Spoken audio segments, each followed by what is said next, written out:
द्वंद्व कहां तक पाला जाए, युद्ध कहां तक टाला जाए, तू राणा का वंशज है, फेंक भला जहां तक जाए। हेलो नमस्कार दोस्तों, आप सभी का स्वागत करते हैं आपके अपने यूट्यूब चैनल प्रिंस पटना वाले पे।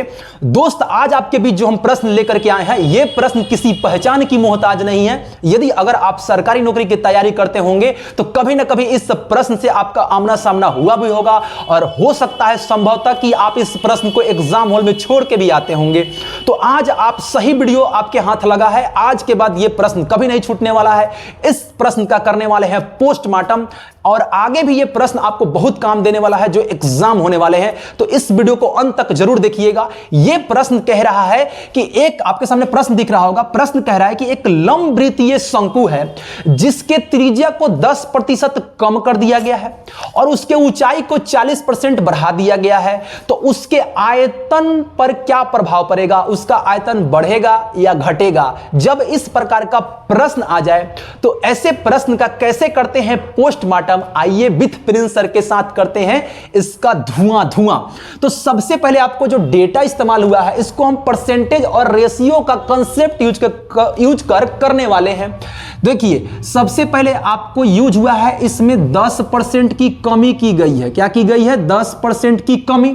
10% की कमी त्रिज्या में की गई है। किसमें? त्रिज्या में। तो त्रिज्या में 10% कमी का मतलब पहले 10% का फ्रैक्शन वैल्यू कितना होता है? तो आप कहेंगे 1/10, और कमी करता है निगेटिव डिनोट, तो यहां पे निगेटिव लगा दिए। अब देखिए, पहले त्रिज्या 10 था, अब त्रिज्या 1 यूनिट की कमी हो गई है, तो मतलब कि 10 से घट के त्रिज्या कितनी हो गई? 9 यूनिट की हो गई। यानी इसका स्केलिंग फैक्टर कितना हो जाएगा मेरे भाई? आप कहेंगे 9 से 10, यानी कि 9/10 का मतलब यह हुआ कि पहले त्रिज्या 10 था यूनिट, अब त्रिज्या घट करके 9 यूनिट हो गया है। चलिए, बाद में बोला है आपको कि 40% क्या किया गया है? इसके ऊंचाई में क्या कर दिया गया है? वृद्धि कर दिया गया है। तो भैया 40% का पहले फ्रैक्शन वैल्यू कितना होता है? तो आप कहेंगे कि भैया 2/5, और वृद्धि है तो प्लस डिनोट कर दिए। देखिए, अब इसका मतलब क्या होता है सो समझिए। देखिए, पहले अगर ऊंचाई 5 यूनिट थी तो अब 2 यूनिट ऊंचाई बढ़ गई है, यानी कि अब ऊंचाई कितनी हो जाएगी? 7 यूनिट हो जाएगी। 5 यूनिट से बढ़ करके 7 यूनिट। तो अब इसकी स्केलिंग फैक्टर कितनी हो जाएगी? 7/5, यानी कि पहले अगर ऊंचाई 5 यूनिट थी तो अब ऊंचाई 7 यूनिट हो गई। यहां तक में कोई दिक्कत नहीं है आपको? चलिए, यहां तक आपको समझ में अगर आ गया होगा तो तब तक वीडियो को लाइक भी कर दीजिए। देखिए, अब आपसे बोला है कि जब उसके त्रिज्या, देखिए ये क्या है? ये आपका त्रिज्या है और ये आपका क्या है? ऊंचाई है। तो जब त्रिज्या और ऊंचाई में जब बदलाव किया गया है तो उसके आयतन पर क्या कुछ प्रभाव पड़ेगा? बढ़ेगा या घटेगा? तो देखिए, जब ऐसा प्रश्न पूछे ना तो शंकु का यूज किया है। देखिए, शंकु कैसा बनता है? ऐसा बनता है। यही ना शंकु का त्रिज्या है, ये शंकु का ऊंचाई है। तो जब ये दोनों में बदलाव करिएगा तो इसके आयतन में भी ओवरऑल बदलाव होगा। और आयतन को किससे डिनोट करते हैं हम? V से। VOM वॉल्यूम क्या होता है? वॉल्यूम को कैसे लिखते हैं? V से डिनोट कर देते हैं।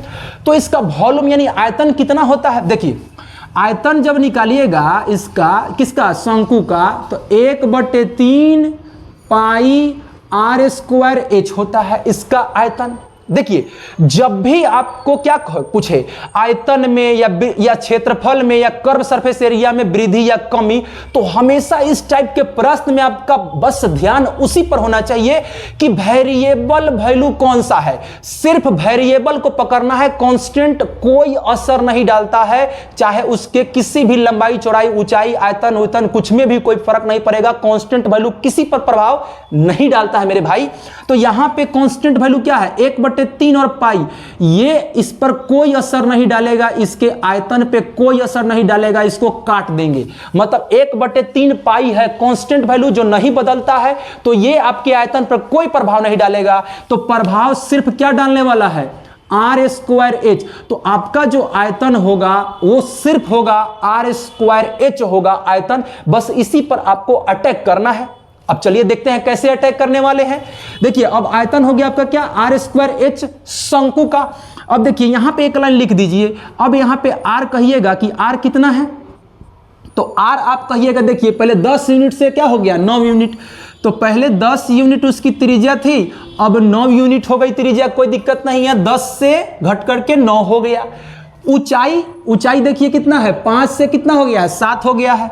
तो ऊंचाई आप कहिएगा कि 5 यूनिट से बढ़ करके कितना हो गया, 7 यूनिट हो गया मेरे भाई, यहां तक कोई दिक्कत नहीं है।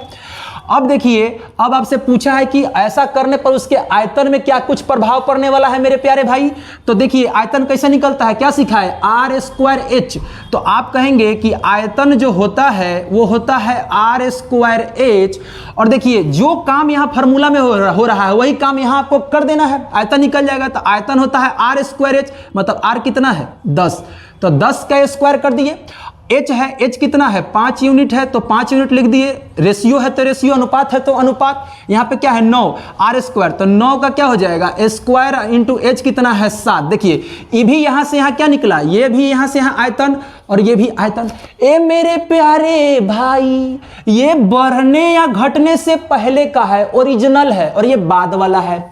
यानी पहले आयतन इतना था और अब आयतन इतना है, तो आयतन क्या हुआ, बढ़ा या घटा, यही प्रतिशत में तो पूछा है मेरे प्यारे भाई। सिंप्लीफाई करिए, 10 का स्क्वायर 100 इंटू 5 करिएगा तो कितना हो जाएगा, 500। अनुपात है तो अनुपात, 9 9 81 इंटू 7 कितना, 81 इंटू 7 500 कितना हो जाएगा, 67 हो जाएगा। कोई मेरे दिक्कत है क्या प्यारे भाई। अब देखिए 500 आयतन पहले था, अब हो गया आयतन 567। अब तब बुड़बक को बता देगा, गुपचुप बेचने वाला भी बता देगा कि भैया आयतन का हुआ है, बढ़ा है। तो कितना बढ़ा है, तो भैया 67 यूनिट बढ़ा। ए प्यारे भाई, 5 से 567 मतलब 67 यूनिट बढ़ा। कितना पर बढ़ा, तो आप कहिएगा पहले 500 था तो 500 पर नहीं 67 बढ़ा हो। इसको ले जाना है प्रतिशत में। ए भैया तो कर दीजिए, 100 से जैसे गुना करिएगा ये प्रतिशत में देगा। क्या आयतन में कितना वृद्धि हो रहा है से देगा। हई देखिए 0 से 0 खत्म। हई देखिए 5 से 67 में जब भाग दीजिएगा तो ऐसे ना आया हो, 5/67, तेरे 5×65। ए मेरे भाई, तेरे 5×65 बचा 2/5 से देंगे तो क्या हो जाएगा, 0.4%।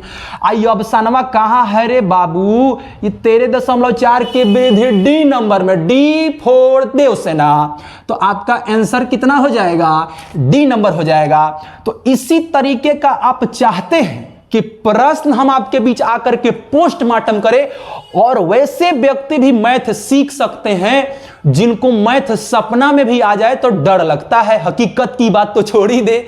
तो अगर आप चाहते हैं कि मैथ में डर लगता है और मैथ की कंसेप्ट कमजोर है, तो इसी तरीके का हम पोस्टमार्टम करते हैं। इस चैनल को सब्सक्राइब कर लीजिए पहली बार अगर देख रहे हैं तो, और वीडियो को लाइक करके मत जाइएगा बिना, क्योंकि बहुत मेहनत लगता है। आपके एक लाइक से मोटिवेशन मिलता है नेक्स्ट वीडियो बनाने के लिए। तो मिलते हैं किसी नेक्स्ट वीडियो में इसी तरीके की तबाही कंसेप्ट लेकर के। तब तक के लिए जय हिंद।